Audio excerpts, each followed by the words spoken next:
Перший укус цікавості завершується вибухом смаку. Солодко, кисло, хрустко, ніжно.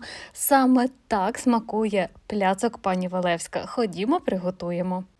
Перелік та кількість інгредієнтів залишаю в описі під відео, а ми беремо з вами пшеничне борошно, додаємо до нього розпушувач, попередньо просіюємо та далі будемо перемішувати усе це з вершковим маслом. Масло вершкове жирне, з холодильника, не з морозилки.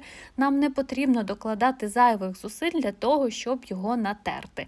Обов'язково присипаємо борошном, тоді шматочки відділяються один від одного, не склеюються. Можна скористатися кухонною машиною, можна насікти на столі, на дошці одразу ножем. Коли все масло натерте, нам потрібно розподілити його по всьому об'єму борошна. За допомогою рук, ось такими розтираючими рухами, ми перетворюємо цю суміш на однорідну крихту. Якщо ви працювали в комбайні, у вас вже відносно гарна крихта, не робіть з нього тісто, нам не потрібно зайвий раз розігрівати вершкове масло зовсім до кремової структури, оскільки ми будемо з ним працювати майже одразу, тому якщо у вас залишається відносно холодним ваша суміш, це дуже добре, швидше можна буде працювати. Тепер у жовтки додаємо цукор та за допомогою вінчика одразу розмішуємо. Не залишаємо цукор з жовтками в нерозмішаному вигляді, бо ми спалимо так жовтки. Додаємо сметану, додаємо трохи ванілі. Зараз це все перемішуємо. І ось цю суміш будемо додавати в нашу борошняно-масляну суміш. Будемо їх об'єднувати. Для цього ось таким чином, потрохи наливаючи, ми перемішуємо. Нам потрібно об'єднати інгредієнти. Зараз за допомогою рук, ось так накладаючи, щоб руки не дуже бруднилися. Можна спочатку працювати лопаткою, але якщо ось так обережно, не влазити в вологі інгредієнти, дуже гарно замішується тісто.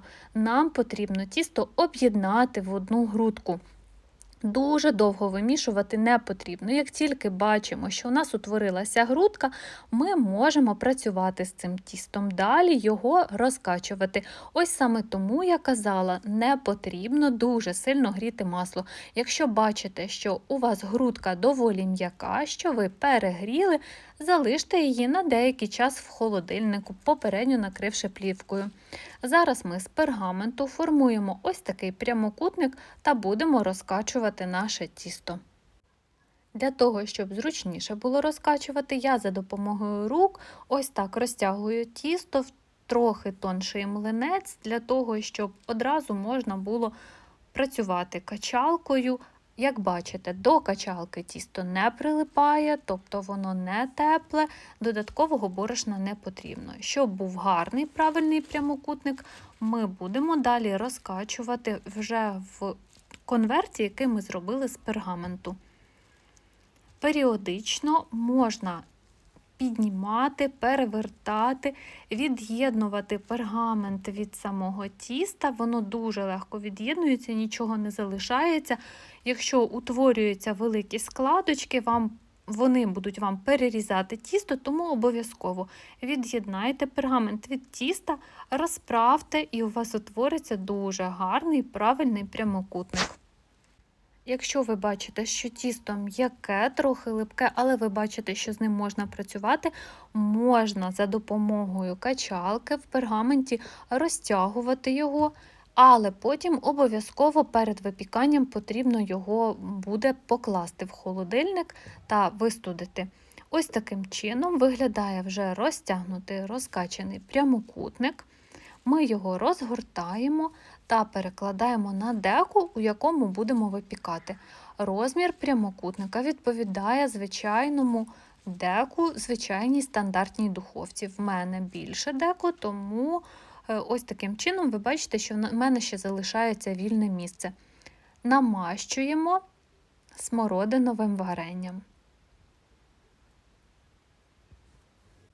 Після того, як варення розподілили по всій площі, відкладаємо в сторону, беремо білок, вмикаємо міксер та збиваємо до появи першої піни і лише після цього починаємо порційно досипати цукор.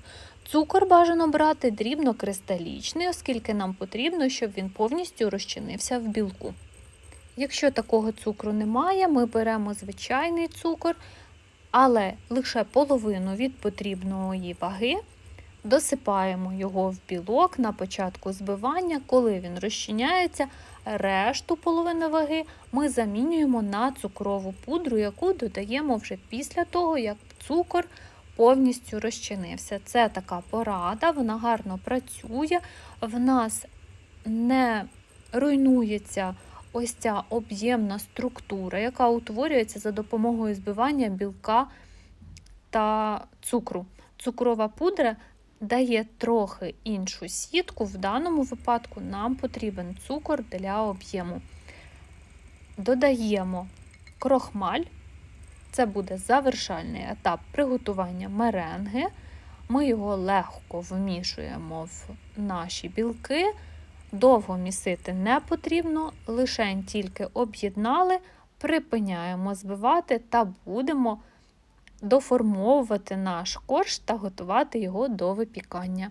Викладаємо меренгу повністю на всю площу коржа нашої тістової заготовки та ось такими розтираючими рухами розподіляємо по усій площі коржа.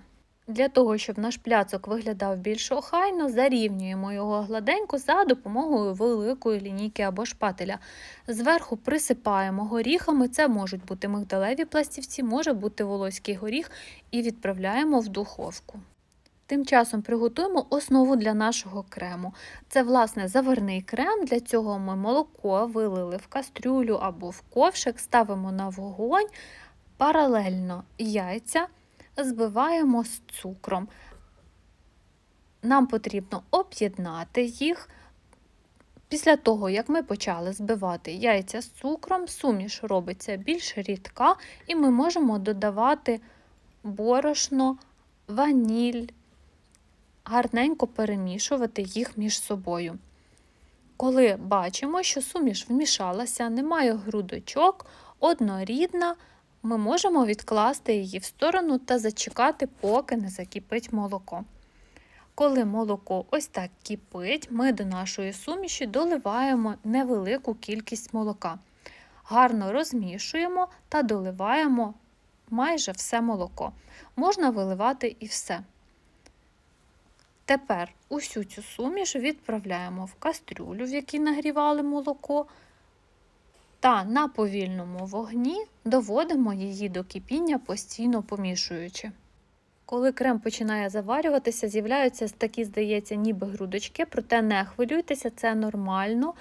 Коли він завариться повністю, він весь робиться ось такий блискучий, еластичний, однорідний. Не забуваємо помішувати, гарно забирати з дна. Кастрюлю краще використовувати, звичайно ж, з товстим дном, щоб в нас нічого не пригоріло. Для того, щоб переконатися, що крем гарний, щоб він без грудочок, ми можемо його або перетерти через сито, або перебити блендером. Проте, як бачите, нічого зайвого не залишається, він дуже гарно заварюється. Вихолоджуємо його обов'язково, накривши плівкою в контакт. Можна поставити в холодну воду, якщо ви одразу все готуєте, а не приготували крем трохи раніше. Ось так виглядає корж після випікання. Він твердий, не м'який, тобто гарно білок висох. Відкладаємо вистигати. Коли корж та крем заварний вистиг, ми беремо вершкове масло. Масло має бути розм'якшене, кімнатної температури, приблизно градусів 19. І після цього починаємо додавати в вершкове масло ложками заварний крем, ретельно збиваючи після кожної ложки, тому слідкуйте, інгредієнти мають бути приблизно однакової температури. Коли крем збився, він має ось таку структуру, м'який, ніжний, ми можемо збирати наш пляцок. Розрізаємо його навпіл. Краще використовувати ніж-пилочку для того, щоб не пошкодити верхній шар меренги і гарно нарізати. Я вам покажу, як виглядає наша заготовка тістова в розрізі. Ось подивіться, як гарно. Збирати ми будемо у роз'ємній формі прямокутній. На пергамент виклали один корж, далі повністю увесь крем. Не хвилюйтеся, здається, що крему дуже багато, ні, він там доречний. Наверх ще один корж та можемо відправляти в холодильник. Притискаємо, вирівнюємо та відправляємо в холодильник на 2-3 години, як мінімум, краще на ніч. Після того, як крем стабілізувався, ми за допомогою ножа від'єднуємо форму, знімаємо та можемо нарізати. Пляцок дуже ніжний, незважаючи на те, що там є меренга, нижній шар меренги від крему стає трохи м'якший, і він майже не відчувається, проте верхній дуже хрусткий. Ось подивіться, як він виглядає.